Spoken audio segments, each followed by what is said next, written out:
Hey guys, welcome to the Dr. Cloud Show. It is a Monday on the wow, we're zooming in here. Haha, no play on words there. We're zooming in here towards Christmas. I hope that your schedule is winding down a little bit and you're able to take it easy and you're sitting around the fire or somewhere nice with the people that you love and you're getting, because I know you finished all of your everything like a month ago, right? You're all done. You don't have any more presents to buy. You don't have any more preparations. You're just finished. That's how cool you are. And I just want to say congratulations for that and enjoy the next few days. But if you didn't, oh well, get to it. This is the show where we talk about life. Let me tell you how to do that. Call me 844-940-2774. 844-940-2774 is the number to call and get on the air as we talk about stuff. And that's what we do. We talk about stuff and we talk about dynamics. We talk about change, and then we talk about options where you don't have any. Freedom is a very good word in relationships and in life. And everybody that's ever delved into this topic from a psychological or spiritual point of view has noticed something about humans. Humans tend to experience less freedom than they actually have. One of my favorite writers back when I was in training, he was about at the end of his career, I think, probably by that point. Eric Fromm. I think it was Eric Fromm. Wasn't it Eric Fromm? Or Rollo May, who wrote the book Escape from Freedom. Anyway, that's what humans do. And it is kind of like a weird thing. We're going to talk about that one day on our opening segment, where I've got a little different idea today I want to talk about, but we're going to talk about that one day. That we tend to experience less freedom than we actually have because of voices in our heads and the wishes for security and wishes to repair things and repetition compulsions and a bunch of stuff. But I want you to be free. And one of the things that creates freedom is when you learn the dynamics that are keeping you stuck in something with like another person that tends to take you down the same conflict over and over and over, or a pattern. And this is the show where we talk about getting free. And one of my favorite verses, it says, "It is for freedom that Christ has set us free." Freedom's a good thing.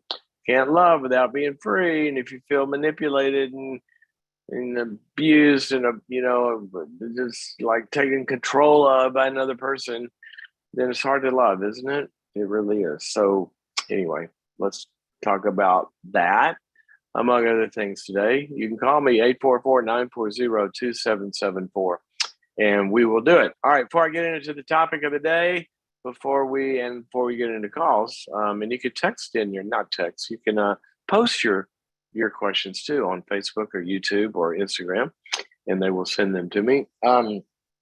Boundaries.me, guys. Rush over there. We got the holiday sale going. Go to boundaries.me. That's a website, and you can find our platform of all of our content, everything we have to take you down a path of personal growth. And I've designed each of these very, very specifically, bringing in science and bringing in spiritual growth and bringing in faith and bringing in topics that are more than relevant to all of us in the clinical arena, how you feel, your depressions, anxieties, addictions, and traumas, as well as your relationships, as well as making all of life's goals come to fruition. So go check it out, boundaries.me. And it is a great Christmas gift for someone you love. Give the gift of growth this year by giving somebody a subscription to boundaries.me. All righty. So the thought for the day. But one of the things, as you know, I've been doing on these sort of the thoughts for the day. And I love your feedback on this if you've been liking that. I always end up saying, one of my favorite verses talks about this whatever concept psychologically that I'm referring to. And so we just decided to make that a little more easy to find in the beginning. I'm just kind of put the verse out there in the beginning that the psychological science goes along with. And so here is today's. I've entitled it Use Fewer Words. And here is why that is a very important psychological construct for you and your life if you are the kind of person that suffers from what psychologists in the old days, when they knew what they were talking about. Now that's a long story, right? Because I think, don't get me started on some of the directions that the field of psychology has moved into, or portions of the field. But anyway, back in the old days, when psychology and the understanding of how how growth and healing happens was very, very focused on character structure, which is a really important thing in growing and thriving and getting well, both from a spiritual as well as a psychological perspective. That as who was it that said? Who said? What great philosopher said? Our character is our destiny. Well, the Bible puts it in a similar way. It says that the tree produces fruit, and the tree is the person. And if something's wrong with the tree, something's going to be wrong with the fruit. So if we got brokenness and misalignments and lack abilities and skills in some way, in the way that we're glued together, which is how I mean character. I don't mean it necessarily just moral, even though that's part of it. If we've got some cracks in there, then what happens is it manifests itself in the way that we relate and other things.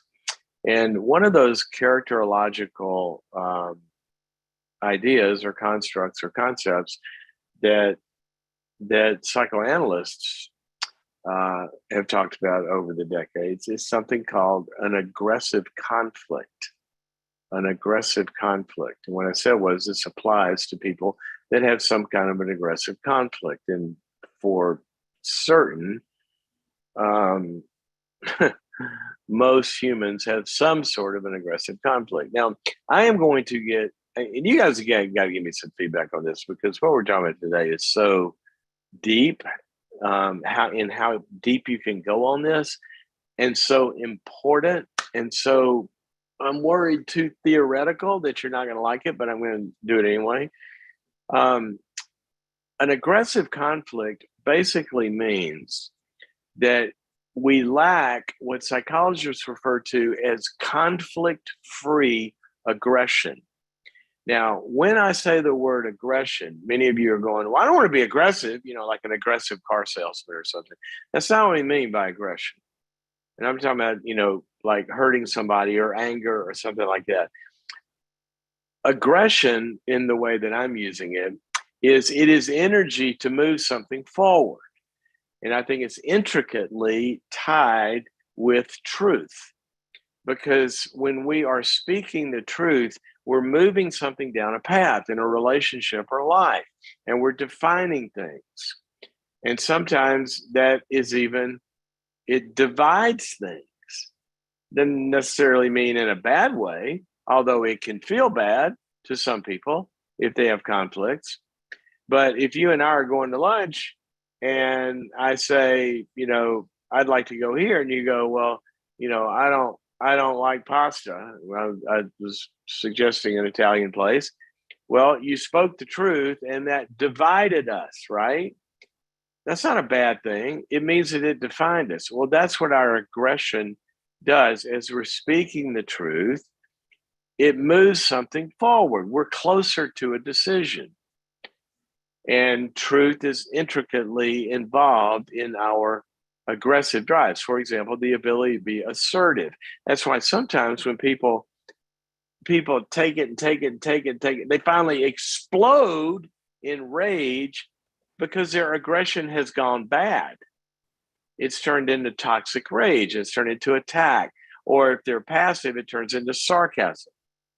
But it's still the same thing. It's a drive to move something forward, and oftentimes related to asserting some concept of truth. That's why to be assertive is always the word that people use. You don't want to be aggressive, you want to be assertive. Well, same thing, okay, that I'm meaning. All right. It's also the way you accomplish a goal. It takes aggression to to get up, establish a goal, and 6 months from now, I want to be here, and I aggressively have to go pursue that. Now, here's what I mean by unaggressive conflict. Many people feel like, and they grew up in homes or they had relationships, when they exhibited their aggression, it got them into conflict with somebody.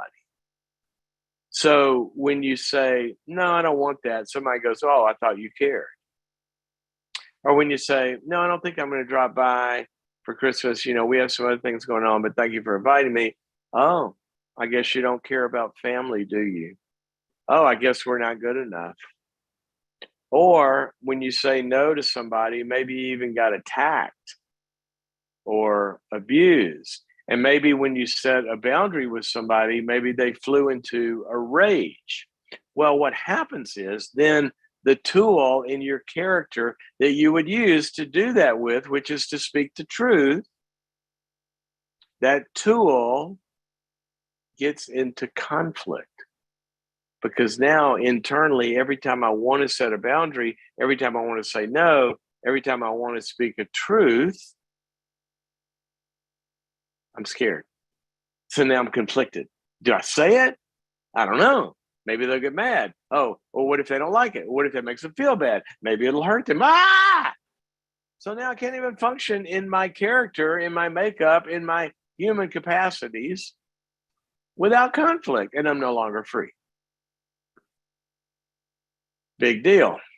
So why do I call this use fewer words?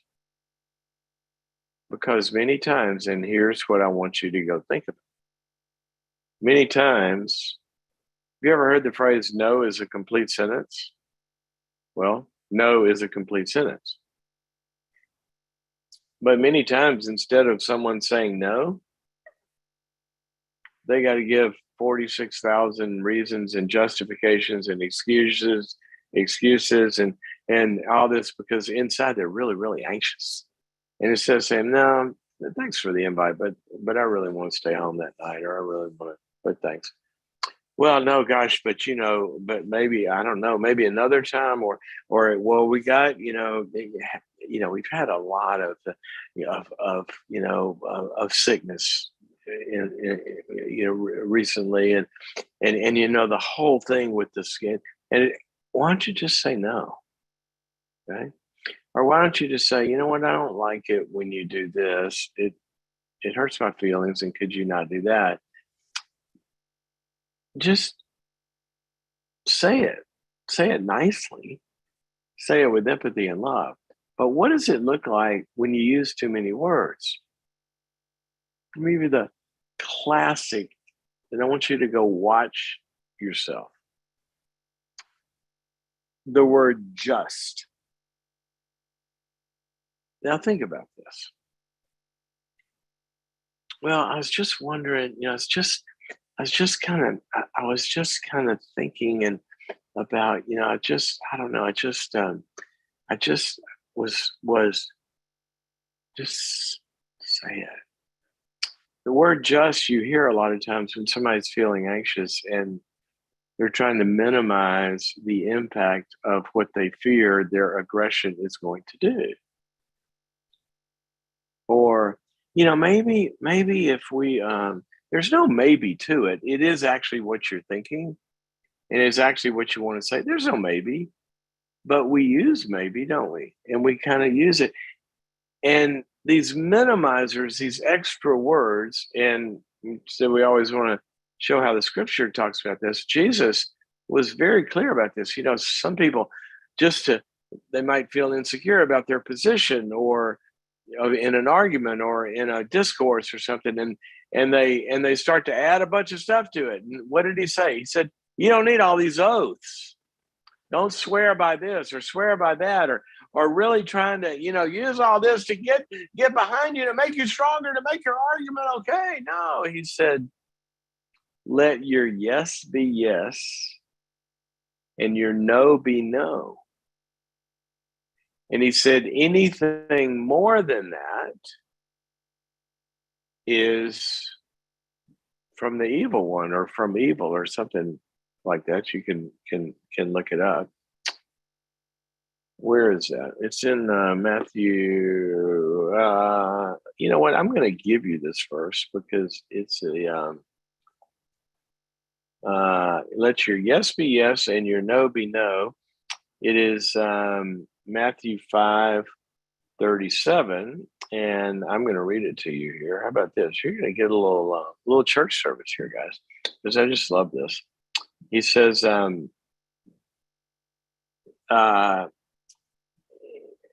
you've heard it was said to people long ago, don't break your oath, but fulfill the vows to the Lord you made. I tell you, do not swear an oath at all, either by heaven, for it's God's throne, or by the earth, or footstool, or by Jerusalem, the city of the great king. And do not swear by your head, for you can't even make one hair white or black. All you need to say, he said, is simply yes or no. Anything beyond this, he said, comes from the evil one.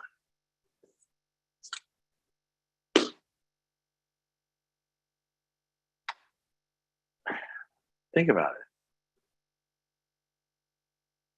Be yourself. Say it lovingly. But you don't need to back it up or justify it or minimize it. Now, that doesn't mean that sometimes we don't explain things, but it is all in the motive. It's all in the motive. Sometimes it's good to explain things because it puts something in a context for somebody. But I'm really not talking about that. What I'm really talking about is when we use a preponderance of words because of anxiety or fear. So here's all I want you to do. I just want you to watch yourself when you're having to say no, having to set a limit, having to tell somebody you don't like something or whatever, and watch the tendency to use many more words than are needed. And then you might want to try cutting them down because it tends to be more direct and it tends to have more power. And I mean a good sense of power, which means impact in the ability to be heard. You know, you hear this phrase all the time, well, I got to find my voice. Good. Well, your voice may be getting lost in a lot of words. So part of finding your voice maybe is to just say it. Just say what you mean. All righty. There's our thought for the day. And let's go to question time. 844-940-2774. 844-940-2774 is the number to get on the program. And let's go to Melissa, who is calling us from Texas. Listen to this program on YouTube. And by the way, guys, you can see us and join us and hear us on YouTube and Instagram and Facebook, and also download the show later as a podcast. Did you know that? And please, on all those, if you hit like YouTube, hit subscribe, because that lets the algorithms and everybody know that, you know, we're here and all that. So if you could hit subscribe on YouTube or like or wherever you are hanging out, that lets word get out that we are here and we get to talk to people. All righty, Melissa, welcome to the program. Hi, can you hear me okay? I can. How can I help you? Great. So my question, I guess, kind of relates to the thought of the day, saying no, potentially. I'm a trainer, a personal trainer, and I go to people's homes. Oh, no. Yes.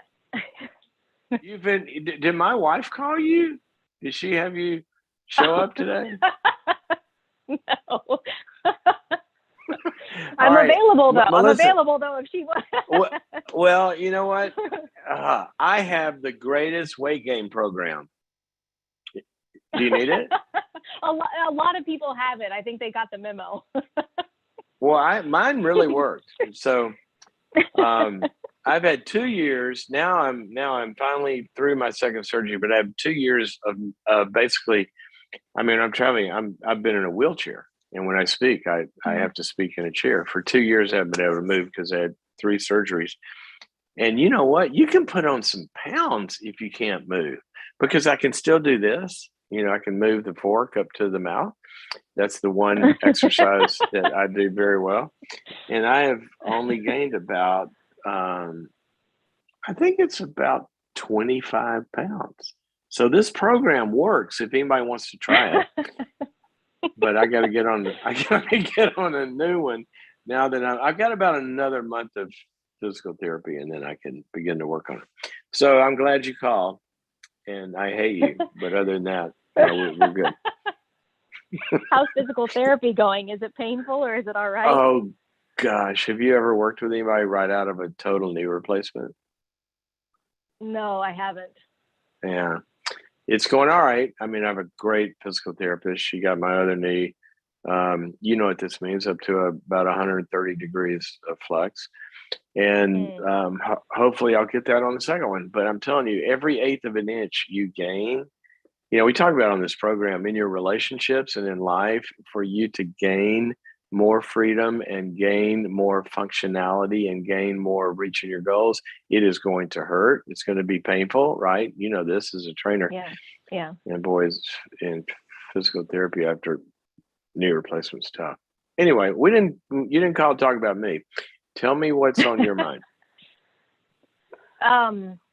Well, so first of all, thank you for your work. I just joined Boundaries.me a couple of days ago. I've read the Boundaries book, and it's really helpful. Oh, cool. So I've been training the same people. I've kind of got some regulars, and I've been training, working for myself. Hey, Melissa, hold on one second, because I gotta tell you something. You might not know this after being on Boundaries.me for a couple of days. There is a lot of stuff on Boundaries.me, I think, that will apply to the people that you're training. Because I got, especially in the stuff on reaching your goals. So there's a webinar on reaching your goals, and it gets them into the kinds of goals that work, but it gets them to focus on the specific activities that are going to move the needle, and a lot of the thinking patterns that cause them to procrastinate and other things. So just now that you're a member, you can go on there and find all that. Thank you. That would actually be really helpful. I haven't done that. And a lot of them, it goes along with that. That's perfect, because that kind of goes along with my question. After 3 years, things have become quite lax. And so a lot of them at this point, I train them 2 or 3 times a week, and it's become a more maintenance thing. So the clients that I've tended to attract are older and more deconditioned, rather than young with goal oriented. I want to make results now. So it actually works out, because it keeps me financially, my paychecks come in consistently, and I don't have to constantly go for new business, which is nice. But the downside is, I don't know if it's a downside, but we get very, very, very close. And then the level of respect stops, going from you're my trainer and I'm the student to, oh, you're my buddy coming over, and we don't have to work hard. And as a matter of fact, I'm probably not going to do the exercise you tell me to do. So that's kind of been happening across the board with all of my clients, especially, in their homes, that's their castle. And Melissa, I knew there was a reason I wanted you as my trainer. I knew it. So after I work with you for a while, I don't have to do that stuff. I can just kind of sit on the couch and we'll talk. And wow, that was a great training session. Yeah, apparently that's the way it goes. Well, why are you letting them get away with that? I am fearful of, I guess I'm fearful of losing them as a client, of them getting upset with me, insulting me. If they're new clients, I have no issues whipping them into shape. But the ones that I've started having a relationship with, where now I know their mothers and their kids and their uncles and their aunts, now the relationship has become more friendly. And so the most recent, exactly I've been invited. What we were talking about in the opening segment about now you have an aggressive conflict, right? So to move against them, against their laziness, against their procrastination, to stand up and make a requirement to speak the truth. Now there's a conflict about the relationship. They might not like it. It might hurt them. They might not like me. That's exactly what we were talking about. Yeah. Yeah. So, question? So my question, the most recent was, is that I was invited for Christmas Day at one of my clients' homes today. I went there for Thanksgiving, kind of as I'm single, so, and they know me that I don't have any other plans. I've separated from my family. I work with a therapist, and anyway, that's beside the point. But so I don't have any other plans. But they assumed, and that means I'm open for them. And I don't want to go. It's not that I don't like them, but I feel that I don't want to go over there on Christmas. It's too close. And I didn't really say yes. There wasn't really an ask. It was just kind of like, oh, you don't have plans? Well, you come over here at 11. We'll see you then on Christmas Day. I'm cooking this, and I just found myself choking I don't want to insult you. I just don't want to be there. So I guess that's my question is, how do I really haven't thought about it, but I would rather sit at home and hang out with my new little puppy, make myself some soup. Yeah, I just don't want to be there. So is that the question, or is it the bigger question about this whole client thing? I think it's the bigger question of how do I set boundaries of being able to say, listen, I'm not really part of your family. I know I'm over there all the time, and I do love you guys to a certain extent, but no, I don't want to go for Christmas. No, you can't sit around and drink coffee for the first 45 minutes of our session. No, we can't, how do I do that without losing them? Well, now you've complicated it. Okay. And I want you to think about this, because this is really, really important. And I'm not saying they don't relate. What you're saying doesn't relate to what their response is going to be. They do relate, but what their response is going to be, once it starts to dictate how you need to be for you, that's when we've lost it, because then somebody else is in control of you. Now, we want them to be in control of themselves, right? But we lose freedom when they're in control of you. And so I'm going to just start with this statement, all right? And I want you to think about this, and this will be something that you'll have to think about as you go resolving this problem.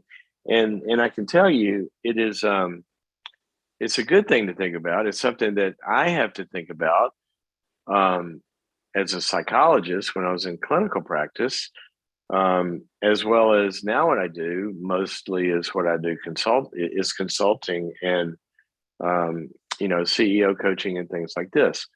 And that is this, that a consultant, a trainer like you, or a psychologist, anybody that's hired to help another person, can only be as helpful as you. Let me say it a different way. You can. Oh, how do I make the math work on this? You can only be as helpful as you don't need the person. There's got to be a better way to say that. To the degree that you need somebody, you'll be less helpful, because it keeps you feel like, well, if they fire me or if they stop or whatever, if I say this, see, now I need them, right? And that keeps me from serving them well. And so when we're hired to serve someone, we can't need them, because it will keep us from serving them well. And that's just a thing, that's a piece of I guess you could call it integrity, but that sounds a little more moralistic than I mean it, because I don't think you're doing anything lying or anything like that. But I mean, if we're going to be the most helpful to somebody, we have to be okay with them walking away if they don't do or like what we said. Okay. So I think you got to start there. All right. Now that'll be a goal that you kind of work into getting that back, because you said in the beginning you feel that and you go in and you say, we're going to do this and this and this and this, and they kind of hop in line. Right. Right. Right. Yeah. So I would keep that in mind, A, and then B, when I would begin to work it into the kind of moments gradually that this is happening. You said that they want to sit around and have coffee. So I would want to say, okay, I'm here for a session. And Susie, you know what? Because we like talking and stuff like that, I've noticed that we've gotten into a little bit of a pattern, and I haven't served you well here. We've gotten into a pattern where I kind of help you avoid your workouts a little bit because we like to talk, and we sit down, we have coffee, and I'm not really being a good trainer. So today, what we're going to do is no coffee until after we're done. And I think you do it in little small increments like that. You don't have to come in and make some big statement, we're redefining life or anything like that. I just think you start to speak the truth, like I said in the opening. Let your yes be yes and your no be no. And she says, you want to sit down? And I say, well, you know what? We really need to do our training. We've been letting time go by here, and I would just confront it's too big a word. I would just kind of speak the truth right there in the moments, in the little ways when it's happening, and that way it's more kind of normal. Now, with regard to Christmas, why can't you just say, you know what? Thank you so much for the invitation. I've thought about it. It'd be fun to come, but I really had planned on spending Christmas kind of with myself this year and just having a quiet day. So I think I'm going to do that. I can probably do that. Yeah. What's wrong with that? And it's nothing about her. But this is kind of what we were talking about in the beginning of the show, right? You kind of get conflicted inside. How do I say this? Because you start to worry too much about the other person's response.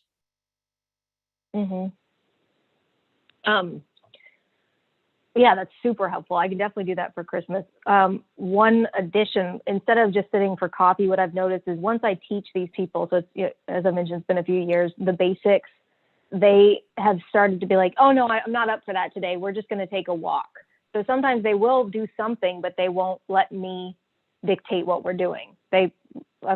Or, oh no, we're not going to do that today. That my shoulder hurts too much. Or rather than, my shoulder hurts, is there something else we can do? It's no, we're going to do this, or that exercise doesn't work for me. And I've noticed that it's the older, maybe and I just kind of let that slide.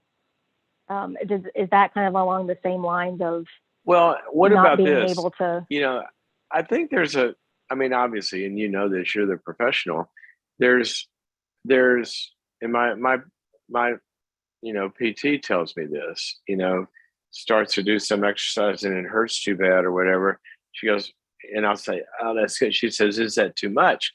And I'll say, yeah, I think that was too much. She said, okay, here's an alternative we can use.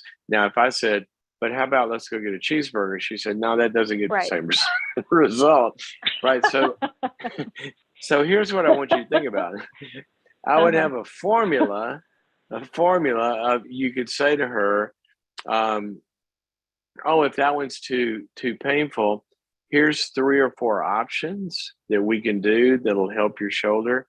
But walking isn't one of them. Okay. That tends to do other things. And I think we really need to focus on something that's going to help the shoulder. So here's 3 or 4 other, and you give her some options, but again, it's within the boundaries. Right. It's still my workout that I'm still, okay, we can't do that, but we're not going to walk today. We're going to work on your shoulder because that's why you hired me, that sort of thing. Yeah. And then take it back to the original issue. Just take it back. Unless you determine that, well, walking is better than nothing, and if she wants to pay me for walking with her, I guess I'll go for a walk. But I think this is probably, if you look inside yourself and your history, this is probably a dynamic you've had in non-training relationships as well. a little bit Mm-hmm. of the fear of if you push somebody and hold your ground, that there's going to be some relational consequence, and it might be just a good place to grow. Yeah. Yeah, I And think you're right. I have to say to people all the time, no, I don't really do that, or no, that I don't think that'd be helpful. No, we're not gonna go down that path, or whatever. And basically, in general, it's the more assertive people that tend to be abandoned or left less. It's the more compliant people that the other person loses respect, and then it diminishes your sense of power in the relationship in a good way, and they just don't feel like ultimately they're getting anything anymore.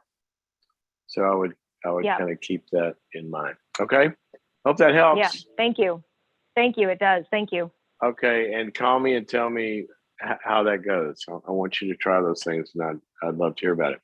Okay. One of the things that we are doing is some people don't want to call in and be on the air, and instead they like to send their questions. So here is all righty. Here's a good one. What is the difference between love and respect? The Bible commands men to love and women to respect. It seems possible for people to respect without love, but not the other way around. Well, first of all, I want to clarify. The Bible tells men to love and women to respect. Yes, there is a verse that in Ephesians 5, it does talk about that, but also, and you never hear this from the people that make that division a lot. Peter also says for husbands to respect their wives. And I can find that for you real quick. Let me see if I can do that. Where are we? I'll have to look it up. I don't want to. Okay.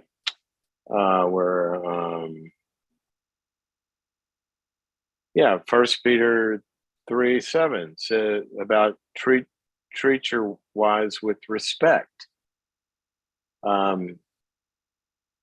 It's clear. So, love and respect is not just a gender issue. Love and respect is something that we are called to do as humans. We need it, in both directions. Now, there are some different ways, and this is where sometimes when people do talk about this, there are different ways in which kind of men and women tend to respond. One of the reasons the respect thing is big for, the husband thing, which you'll see in people that write about this or talk about this, is we do know from research that men's brains get flooded quickly, and they get kind of, you've seen this probably in some of your relationships, they tend to get a little more amped up quickly if they feel disrespected. And so that's part of why you see that as a good piece of advice. But it does go both ways. So, what is the difference? Well, respect is actually in one sense, it's a subset of love. And here's why I say that. If you remember what Jesus said, he said that if you take all of the law and the prophets, in other words, everything the Bible says, he says the whole thing comes down to two: love God and love each other. So if I'm really, really loving, I'm actually going to be respecting people, right? But respect tends to dial in love in a laser-like way in a certain function. In the same way that the word kindness loves. If you say, I love someone, that can be very overarching. And sometimes we need other words to dial in love in a certain kind of way. And that makes relationships work better. If you've ever heard this, that there are, at least in the Greek language, there are 4 different words for love, meaning 4 different laser-like ways that love speaks and love functions. There is agape, which is unconditional love, right? That's kind of the big one. It's kind of love that God has for us. Agape, unconditional. It is just the whole big banana, if you will. There is eros, which is romantic, right? Erotic. That's where we get the word erotic and all of the kind of, idealization and charged kind of ways of that eros involves. There is philios, which is like Philadelphia, the city of brotherly love. It is the friendship, brotherly, we have an affiliation, all of those kinds of ways. That's a different kind of love. And then there's storge, and storge is more of a service and a taking care of, and a kind of having sympathy, empathy, or pity, or whatever, sort of like, treating somebody gingerly and really helping them because they're in need. So in the same way, if we respect someone, then I think of respect in large part as treating them with dignity and with seriousness. Like I take you seriously. You have weight. You have value. And I'm going to, when you think of respecting, like you respect authority, you kind of, there's a putting myself under them in a way. And when we respect someone, we're sort of a little bit bending the knee to, I don't mean losing power or becoming masochistic or anything, but I really want to defer to you and the weightiness and the dignity of your humanity and who you are, and take you seriously and not devalue you or invalidate you.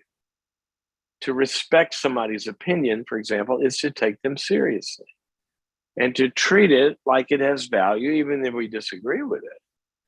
So that's kind of how I look at it. I'm glad you asked that, because a lot of times, I think sometimes people can get a little too divided in a sort of, gender specific way of that. I think that we hear a lot of today about invalidation, which is one of the most important concepts that we can have in characterological formation. When you invalidate a child's feelings, for example, and validate doesn't mean necessarily agree with, but to treat it significantly as true for them, right? This is how they feel, and it's real and it's true. If I'm working with someone who's lost touch with reality and they're telling me that, and I've had 1,000, instances of this, they're telling me that, the little green men in the window are giving them orders to go do A, B, C, or D, then I must treat that with respect. Now, I don't really believe that there are green men in the window, but they do. And to respect them is try to understand more about that. And I think we need to do this in our relationships, even though we disagree with somebody, feel like their opinion or whatever might be way, way out there, we can still be respectful, can't we? You don't have to be like we see the public discourse today, which is not even civil when people disagree. Don't get me started on that one. Okay, all righty. Let's where are we? Sorry, I got too many screens. For those of you who've been tuning in the show for a long time, you know that that I do this. We started this show in lockdown. I don't have a studio.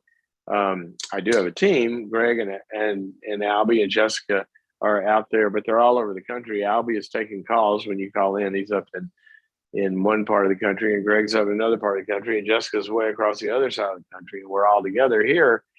but I get to manage all the screens, and I go, they're talking to me, and I get lost and stuff like this. So anyway, give me some grace, please. Here's another one. Please talk about sarcasm. Is it ever good? Can it just be a style of humor? I believe yes. That here's what, this is a really, really, really good question.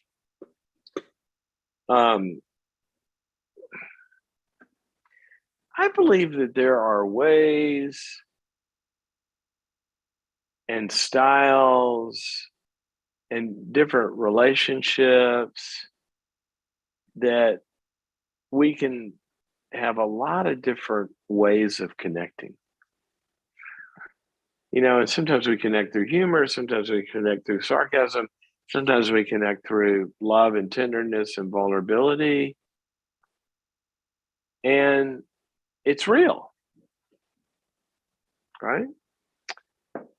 And I think of in my closest relationships, some of the most connecting times are we're just laughing at each other in sarcastic ways, because it's a vulnerability of exposure of our foibles.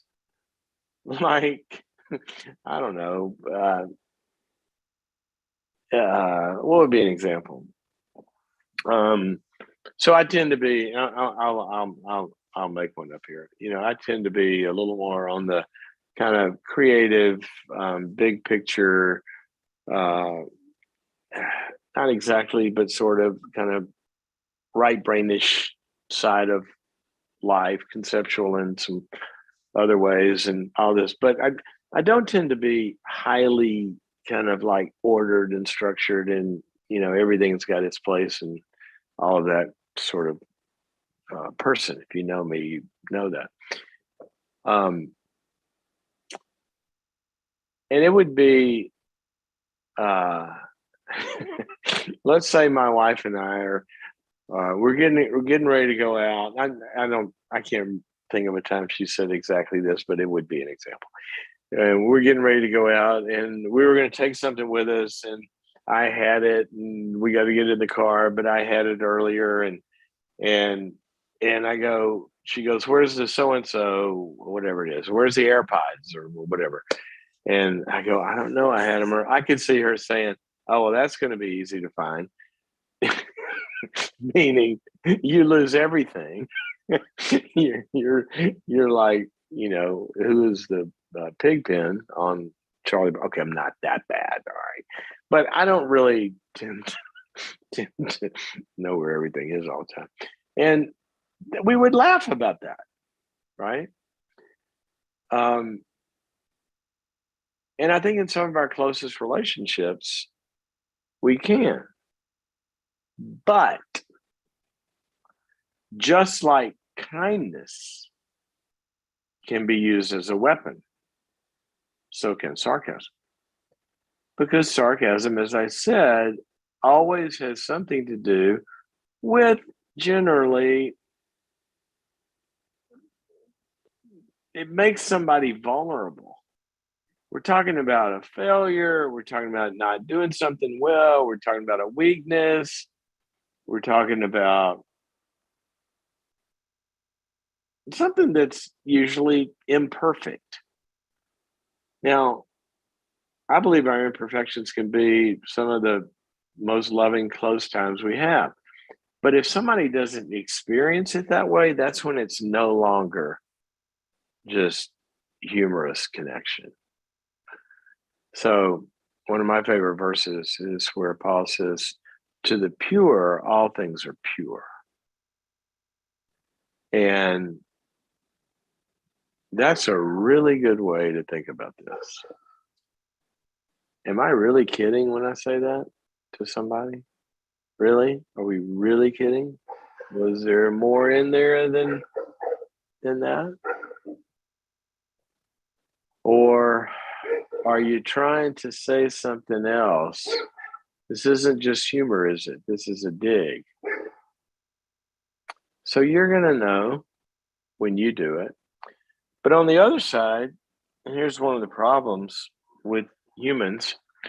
On the other side, sometimes how we experience something is different than the way it was meant. And we can be perfectly innocent, I think, and it still hurts somebody's feelings. And that's where we really have to treat that with respect. Say, gosh, I'm so sorry. I didn't mean to do that. And so remember, uh, it's not always, doesn't always feel good. You better know who you're talking to, and you better know, kind of how they're taking it, because that could be a very, very big deal. Okay, let's talk about another one that we're getting coming through posting. I like that you guys are posting questions because not everybody can call in or wants to, and so we'll be able to do that. Here's another one. How can I get cured of obsessive thoughts? In my country, these things are not recognized, and they are called just demons.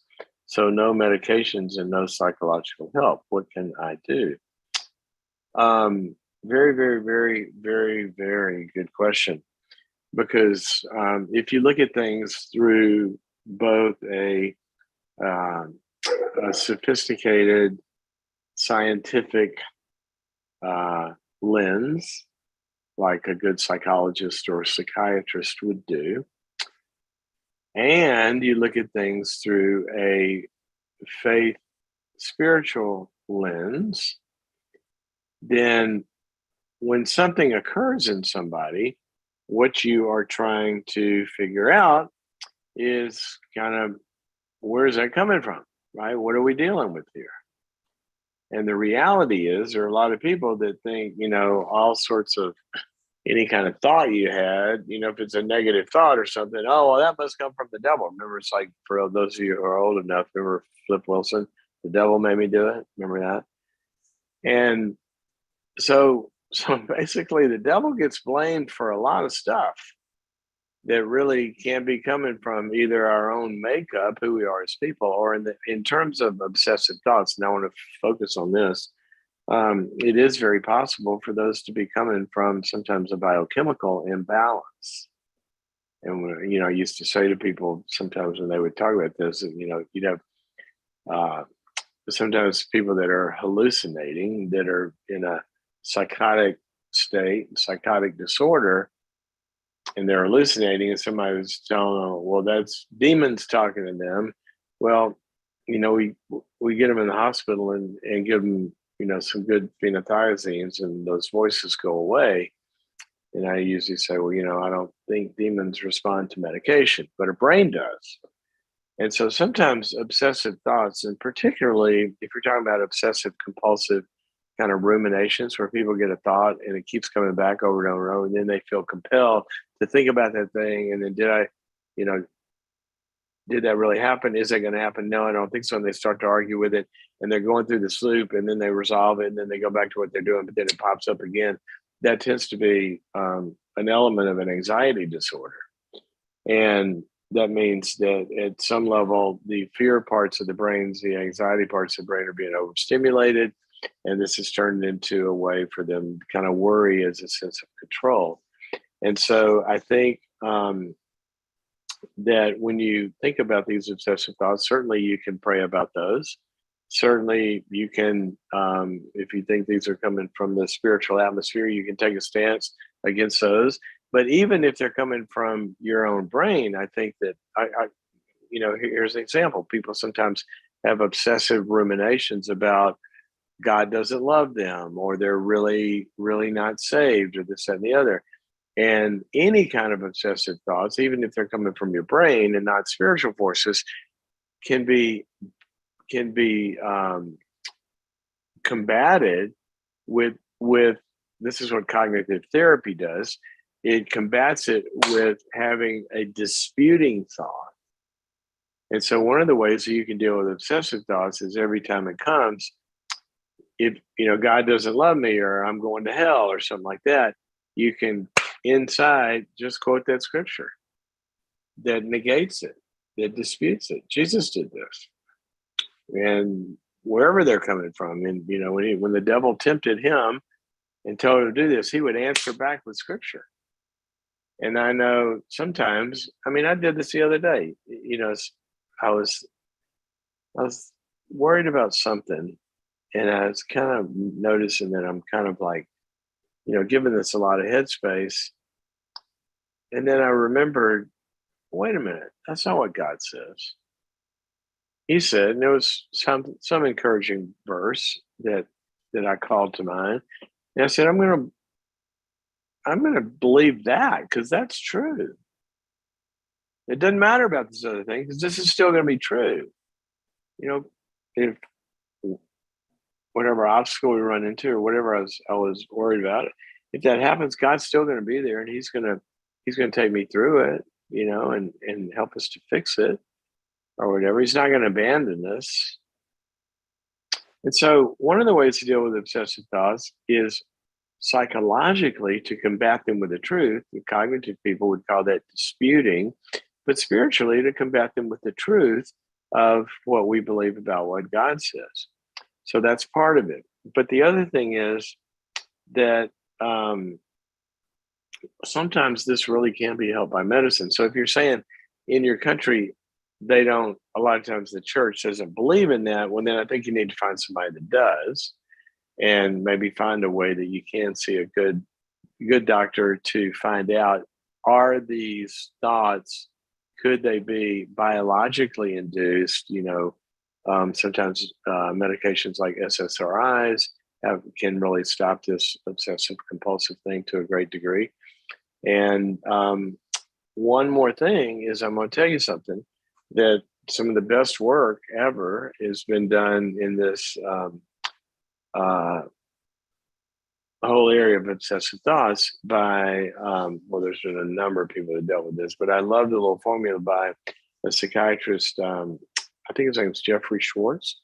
He wrote a couple of books about this, and from UCLA, who I think is a believer also. And he's talking about the obsessive mind, and he teaches people to recognize it.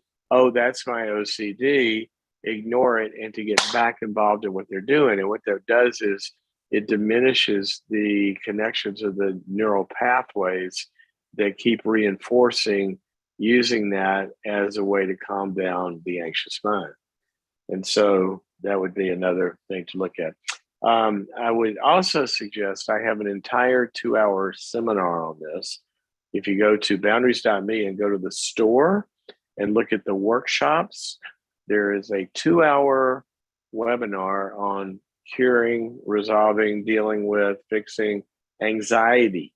And I would suggest that you go take a look at that. Speaking of boundaries.me, everybody go over there. We have holiday sales, bundling a bunch of stuff together. You can find out about anxiety and depression and resolving conflicts and dealing with gaslighters and narcissists and abusive people and extended family and reaching your goals and communication skills and raising adult children and everything in the psychological universe, sort of. Not everything, but a lot.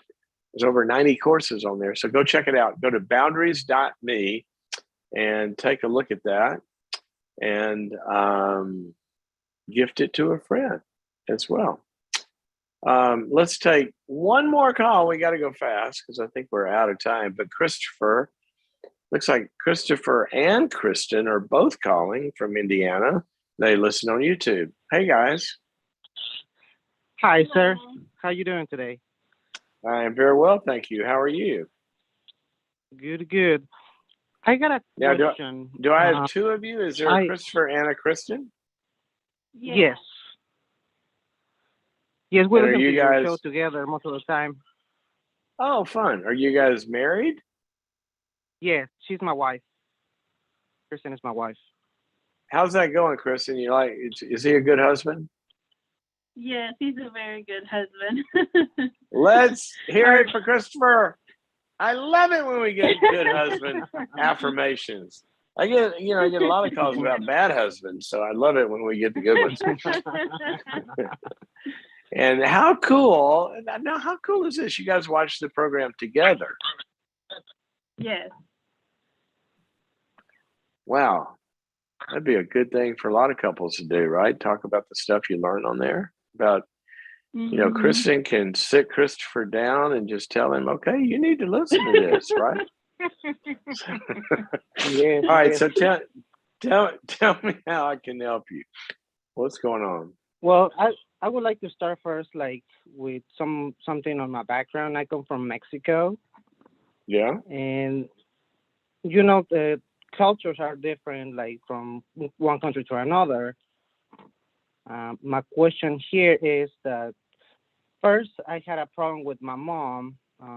I sent her a letter recently, last week, just trying to explain my feelings, what has been going on with the situation, because she's very controlling, also very narcissist, I would say.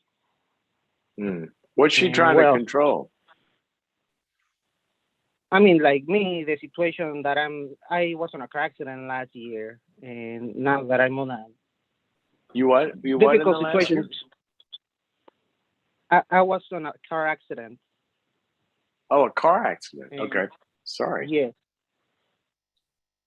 Yeah, I mean, so far I'm doing better, but well, the situation with her has been changing a lot since we got here from Mexico, Yeah. and the problem is like she's been trying to like tell me what to do, and that's why I sent her the letter to set a boundary. Like tell you what to do in what way? What is she trying to tell you what to do? Like, let's say if I'm not doing well one day because of pain, she's like, "Well, you should get up and clean yourself up and start doing things because that's just not acceptable that you are just laying in bed and being lazy." Okay. So I And disagree. it's one example. Yeah. So she gives you a lot of advice that you don't want. Exactly. Okay. So what's the question? Well, now Christmas is gonna be at her house. Yeah. Actually, Christmas Eve. We in Mexico we celebrate Christmas Eve as well. And the point is like I don't feel comfortable at this point because after I sent her the letter, she came to my house and we got into a big argument. Actually, she told me that my wife was not allowed to be in our conversation, and it caused me some problems with my wife for not putting her on place.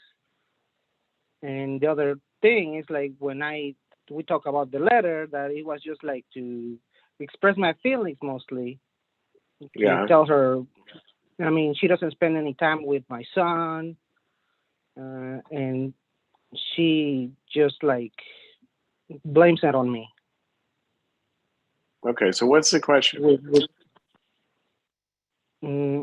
How to manage now this situation since it has escalated. I'm to a point that I don't want to go to the party, but I mean, how should I manage to Well, is it a party? my Is there a lot of relationship people with my there? mom? Are there a lot of people there? Or is the Yes. party you and your mom and your wife? No, it's a big party, like the whole family and friends. Oh, well, why don't, well, here's the question. Why would you give your mom all that power to let her ruin the whole experience for you with the rest of your family? Why don't you go there and kind of, quarantine your mom over there and have a good time? That's what I've been thinking, and today I woke up and start praying, and it's like I don't feel at peace by going because it's Because at her house. you're afraid of her? Not afraid, just like I mean, after the issue is just like I don't want to deal with her. That's the main thing.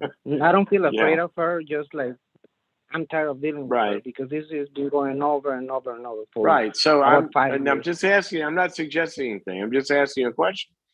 If I'm Yeah. if I'm tired of doing something, I stop doing that and I do something else. So if I'm going to a Right. party and there's 50 people there and I'm tired of talking to my mom, I talked to the other 49. And then I am tired of dealing with her. I don't want to talk to her anymore, especially about taking advice. I'm just asking, why can't you do that? Here's why I'm saying this. I would like for you, and I'm not answering the question whether you should go or not, because there's a lot of reasons sometimes to go or to not go. But what I do want for you is I want her voice to have less power. It's too big. Yes. So I'm going to be you and you be her. Okay. Now tell me about how I'm lazy or whatever it is she says to you.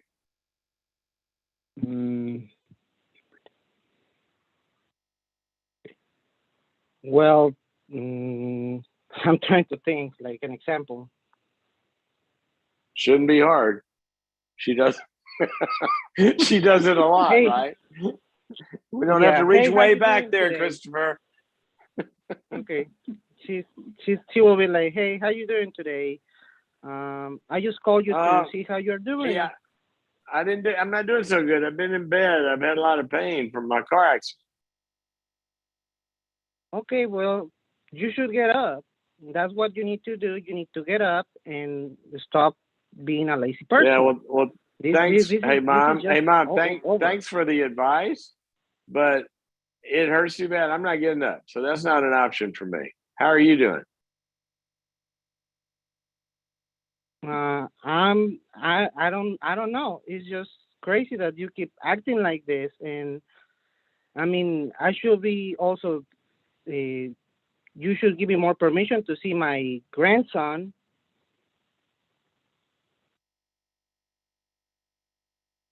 Okay. You can see your grandson. What's the problem with that, Mom? Well, with all the issues that we've been having, you just don't. I'm afraid of whatever the situation is in your marriage, and I don't want to just deal with you guys. Oh, well, we can fix that, Mom.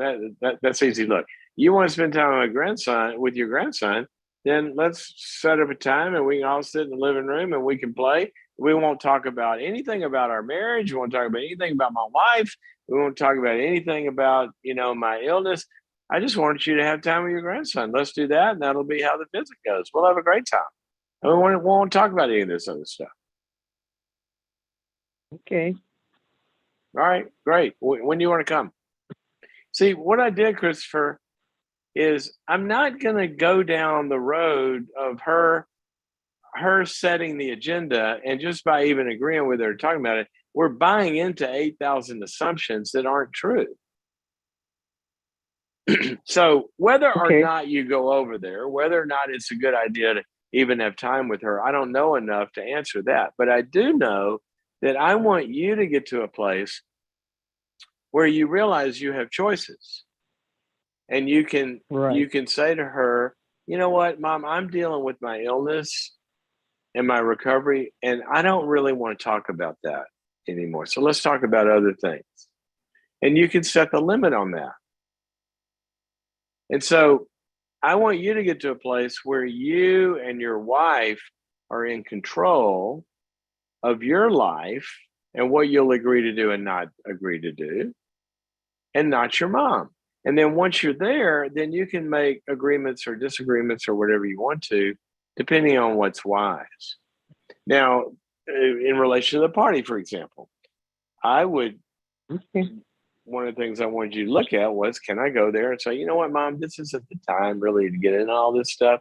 At least Christmas Eve, I want to talk to Uncle Joey and everybody else and blah, blah, blah, and just enjoy the party. Or in some situations, Christopher, and I don't know yours, that literally is impossible because the person is so out there that you go up and they start screaming and they ruin the whole party for everybody. So sometimes that's why I said I can't make specific suggestions, not knowing her. I just want you to get to the place where you have choices. So I want you to look at what are the choices where I could say to Mom, I don't want to talk about this. I got to deal with my illness. I don't need advice there. I want you to see your kid. We're not going to talk about my marriage, and set those limits. And then you define what you're willing to do and what you're not. And if she doesn't like that, then you empathize with her and say, yeah, I'm sorry, that's frustrating for you, Mom, but that's kind of what we need to do. That's what I would say. Okay. All right. I really appreciate your Perfect. call, Christopher and Kristen. And I'm glad that you get Husband of the Year award. You know, we got about a week or so, a little over a week. So we could have some other nominations for Husband of the Year, but so far, I mean, I think Christopher is winning because Kristen put him up there as he's the guy. So if you guys want to nominate your husband, maybe we can get that going. Thank you for your call. A lot of people can identify with that one, I'm sure. As Christmas gets closer, we have a webinar on dealing with dysfunctional family drama like that. You can find it at boundaries.me. Go check it out. Boundaries.me. We have a lot of holiday specials going, bundled a lot of materials. You can buy them, stream them, all that for reduced bundled rates and get a bunch of stuff at the end of the year offerings. So go to boundaries.me and check that out. And have a good time there. Okay, guys. Been great to be with you. And I will see you next time, which I think is tomorrow.